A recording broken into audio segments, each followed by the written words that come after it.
La declaración de Randolph Carter. Les repito que no sé qué ha sido de Harley Warren, aunque pienso, y casi espero, que ya disfruta de la paz del olvido, si es que semejante bendición existe en alguna parte. Es cierto que durante 5 años fui su más íntimo amigo, y que he compartido parcialmente sus terribles investigaciones sobre lo desconocido. No negaré, aunque mis recuerdos son inciertos y confusos, que este testigo de ustedes pueda habernos visto juntos como dice, a las 11:30 de aquella terrible noche, por la carretera de Gainesville, de camino al pantano de Grand Cypress. Incluso puedo afirmar que llevamos linternas y palas, y un curioso rollo de cable unido a ciertos instrumentos, pues todas estas cosas han desempeñado un papel en esa única y espantosa escena que permanece grabada en mi trastornada memoria. Pero debo insistir en que de lo que sucedió después y de la razón por la cual me encontraron solo y aturdido en la orilla del pantano a la mañana siguiente, no sé más que lo que he repetido una y otra vez. Ustedes me dicen que no hay nada en el pantano ni en sus alrededores que hubiera podido servir de escenario de aquel terrible episodio, y yo respondo que no sé más de lo que vi, ya fuera visión o pesadilla. Deseo fervientemente que así haya sido. Es todo cuanto puedo recordar de aquellas terribles horas que viví después de haber dejado atrás el mundo de los hombres. Pero porque no regresó Harlan Warren, es cosa que solo él o su sombra o alguna innombrable criatura que no me es posible describir podrían contar. Como he dicho antes, yo estaba bien enterado de los sobrenaturales estudios de Harley Warren y hasta cierto punto participé en ellos. De su inmensa colección de libros extraños sobre temas prohibidos he leído todos aquellos que están escritos en lenguas que yo domino, pero son pocos en comparación con los que están en lenguas que desconozco. Me parece que la mayoría están en árabe, y el infernal libro que provocó el desenlace, volumen que él se llevó consigo fuera de este mundo, estaba escrito en caracteres que nunca he visto en ninguna otra parte. Warren no me dijo jamás de qué se trataba exactamente. En cuanto a la naturaleza de nuestros estudios, debo decir nuevamente que ya no recuerdo nada con certeza, y me parece misericordioso que así sea, porque se trataba de estudios terribles, a los que yo me he dedicado más por morbosa fascinación que por una inclinación real. Warren me dominó siempre, y a veces le temía.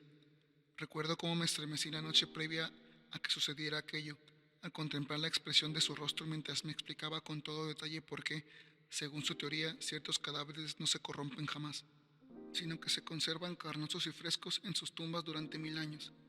Pero ahora ya no le tengo miedo a Warren, pues sospecho que ha conocido horrores que superan mi entendimiento. Ahora temo por él. Confieso una vez más que no tengo una idea clara de cuál era nuestro propósito aquella noche. Desde luego se trataba de algo relacionado con el libro que Warren llevaba consigo, con ese libro antiguo de caracteres indescifrables que se había traído de la India un mes antes, pero juro que no sé qué es lo que esperábamos encontrar. El testigo de ustedes dice que nos vio a las 11:30 en la carretera de Gainesville, de camino al pantano del Grand Cypress. Probablemente es cierto, pero yo no lo recuerdo con precisión.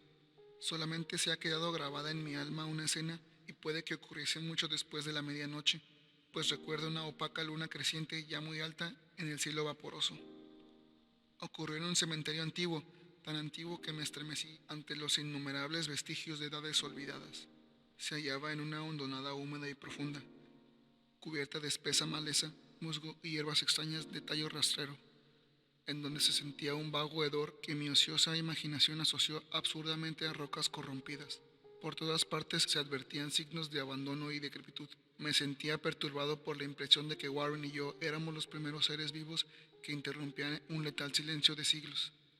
Por encima de la orilla del valle, una luna creciente asomó entre fétidos vapores que parecían emanar de ignoradas catacumbas, y bajo sus rayos trémulos y tenues puede distinguir un repulsivo panorama de antiguas lápidas, urnas, cenotafios y fachadas de mausoleos, todo convertido en escombros musgosos y ennegrecidos por la humedad y parcialmente oculto en la densa exuberancia de una vegetación malsana. La primera impresión vivida que tuve de mi propia presencia en esa terrible necrópolis fue el momento en que me detuve con Warren ante un sepulcro semidestruido y dejamos caer unos bultos que al parecer habíamos llevado. Entonces me di cuenta de que tenía conmigo una linterna eléctrica y 2 palas, mientras que mi compañero llevaba otra eléctrica y un teléfono portátil. No pronunciamos una sola palabra, ya que parecíamos conocer el lugar y nuestra misión ahí, y sin demorarnos tomamos las palas y comenzamos a quitar el pasto, las hierbas, matojos y tierra de aquella morgue plana y arcaica. Después de descubrir enteramente su superficie, que consistía en 3 inmensas losas de granito, retrocedimos unos pasos para examinar la sepulcral escena. Warren pareció hacer ciertos cálculos mentales. Luego regresó al sepulcro y, empleando su pala como palanca, trató de levantar la losa cercana a unas ruinas de piedra que probablemente fueron un monumento. No lo consiguió, y me hizo una seña para que yo lo ayudara. Finalmente, nuestra fuerza combinada aflojó la piedra y la movimos hacia un lado. La losa levantada reveló una negra abertura, de la cual brotó un tufo de gases miasmáticos tan nauseabundos que retrocedimos horrorizados. Sin embargo, poco después nos acercamos de nuevo al pozo y encontramos que las exhalaciones eran menos insoportables. Nuestras linternas revelaron el inicio de una escalera de piedra, sobre la cual goteaba una sustancia inmunda nacida de las entrañas de la tierra, y cuyos húmedos muros estaban incrustados de salitre. Y ahora me vienen por primera vez a la memoria las palabras que Warren me dirigió con su melodiosa voz de tenor, una voz singularmente tranquila para el pavoroso escenario que nos rodeaba. Lamento mucho tener que pedirte que aguardes en el exterior, dijo, pero sería un crimen permitir que baje a este lugar una persona de tan frágiles nervios como tú. No puedes imaginarte ni siquiera por lo que has leído y por lo que te he contado las cosas que voy a tener que ver y hacer. Es un trabajo diabólico, Carter, y dudo que nadie que no tenga una voluntad de acero pueda pasar por él y regresar después a la superficie vivo y en su sano juicio. No quiero ofenderte, y bien sabes que el cielo que me gustaría tenerte conmigo, pero en cierto sentido la responsabilidad es mía, y no podría llevar a un manojo de nervios como toda una probable muerte o a la locura. Ya te digo que no te puedes imaginar cómo son realmente esas cosas, pero te doy mi palabra de mantenerte informado por teléfono de cada uno de mis movimientos. Tengo aquí un cable suficiente para llegar al centro de la Tierra y volver. Aún resuenan en mi memoria aquellas serenas palabras y todavía puedo recordar mis objeciones. Parecía yo desesperadamente ansioso de acompañar a mi amigo a aquellas profundidades sepulcrales, pero él se mantuvo inflexible. Incluso amenazó con abandonar la expedición si yo seguía insistiendo. Amenaza que resultó eficaz, pues solo él poseía la clave del asunto. Recuerdo aún todo esto, aunque ya no sé qué buscábamos. Después de haber conseguido mi reacia aceptación de sus propósitos, Warren levantó el carrete del cable y ajustó los aparatos. A una señal suya, tomé uno de ellos y me senté sobre la lápida añosa y descolorida que había junto a la abertura recién descubierta. Luego me estrechó la mano, se cargó el rollo de cable y desapareció en el interior de aquel indescriptible osario. Durante un minuto seguí viendo el brillo de su linterna y oyendo el crujido del cable a medida que lo iba soltando, pero la luz desapareció abruptamente, como si mi compañero hubiera doblado un recodo de la escalera, y el crujido dejó de oírse también casi al mismo tiempo. Me quedé solo, aunque estaba en comunicación con las desconocidas profundidades por medio de aquellos hilos mágicos cuya superficie aislante aparecía verdosa bajo la pálida luna creciente. Consulté constantemente mi reloj a la luz de la linterna eléctrica y escuché con febril ansiedad por el receptor del teléfono, pero no logré oír nada durante más de un cuarto de hora. Luego sonó un chasquido en el aparato y llamé a mi amigo con voz tensa. A pesar de lo aprensivo que era, no estaba preparado para escuchar las palabras que me llegaron de aquella misteriosa bóveda, pronunciadas con la voz más desgarrada y temblorosa que le oyeron a Harley Warren. Él, que con tanta serenidad me había abandonado poco antes, me hablaba ahora desde abajo con un murmullo trémulo, más siniestro que el más estridente alarido. Dios, si pudieras ver lo que veo. No pude contestar. Enmudecido, solo me quedaba esperar. Luego volví a oír sus frenéticas palabras. Carter, es terrible, monstruoso, increíble. Esta vez no me falló la voz y derramé por el transmisor un aluvio de excitadas preguntas. Aterrado, seguí repitiendo. Warren, ¿qué es? ¿Qué es? De nuevo me llegó la voz de mi amigo, ronca por el miedo, teñida ahora de desesperación. No te lo puedo decir, Carter. Es algo que no se puede imaginar. No me atrevo a decírtelo. Ningún hombre podría conocerlo y seguir vivo. Dios mío, jamás imaginé algo así. Otra vez se hizo el silencio, irrumpido por mi torrente de temblorosas preguntas. Después se oyó la voz de Warren, en un tono de salvaje terror. Carter, por el amor de Dios, vuelve a colocar la losa y márchate de aquí, si puedes. Rápido, déjalo todo y vete. Es tu única oportunidad. Hazlo y no me preguntes más.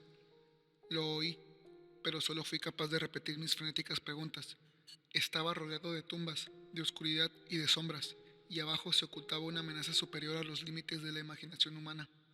pero mi amigo se hallaba en el mayor peligro que yo, y en medio de mi terror sentí un vago rencor de que pudiera considerarme capaz de abandonarlo en tales circunstancias.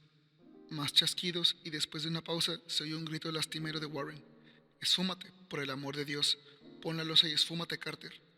Aquella jerga infantil que acababa de emplear mi horrorizado compañero me devolvió mis facultades. Tomé una determinación y le grité: Warren, ánimo, voy para abajo. Ante este ofrecimiento, el tono de mi interlocutor cambió a un grito de total desesperación. No, no puedes entenderlo, es demasiado tarde, y la culpa es mía. Pon la losa y corre. Ni tú ni nadie puede hacer nada ya. El tono de su voz cambió de nuevo. Había adquirido una matiz más suave, como de una desesperanzada resignación. Sin embargo, aparecía en él una tensa ansiedad por mí. Rápido, antes de que sea demasiado tarde. Traté de no hacerle caso. Intenté vencer la parálisis que me retenía y cumplir con mi palabra de acudir en su ayuda, pero lo que murmuró a continuación me encontró aún inerte, encadenado por mi absoluto horror. Carter, apúrate, es inútil, debes irte. Mejor uno solo que los dos. La losa. Una pausa, otro chasquido y luego la débil voz de Warren. Ya casi ha terminado todo. No me hagas esto más difícil todavía. Cubre esa escalera maldita y salva tu vida. Estás perdiendo tiempo. Adiós, Carter. Nunca te volveré a ver. Aquí, el susurro de Warren se transformó en un grito que se fue convirtiendo gradualmente a un alarido preñado del horror de todos los tiempos. Malditas sean estas criaturas infernales. Son legiones. Dios mío, esfúmate. Vete, vete. Después, el silencio. No sé durante cuánto tiempo permanecí allí, estupefacto, murmurando, susurrando, gritando en el teléfono. Una y otra vez, por todos esos eones, susurré y murmuré, llamé, grité, chillé. Warren, Warren, contéstame, ¿estás ahí? Y entonces llegó hasta mí el mayor de todos los horrores, lo increíble, lo impensable y casi inmencionable. He dicho que me habían parecido eones el tiempo transcurrido desde que oyera por última vez la desgarradora advertencia de Warren, y que solo mis propios gritos rompían ahora el terrible silencio, pero al cabo de un rato sonó otro chasquido en el receptor, y aguzé mis oídos para escuchar. Llamé de nuevo. Warren, ¿estás ahí?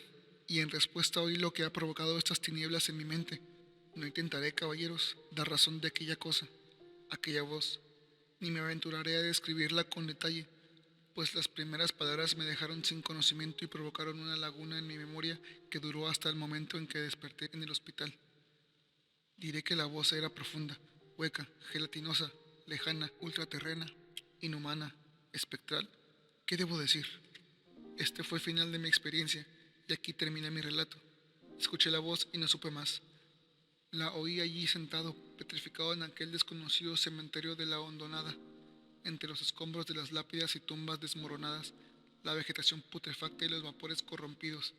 Escuché claramente la voz que brotó de las recónditas profundidades de aquel abominable sepulcro abierto, mientras a mi alrededor miraba las sombras amorfas necrófagas, bajo una maldita luna menguante. Y esto fue lo que dijo: tonto, Warren ya está muerto.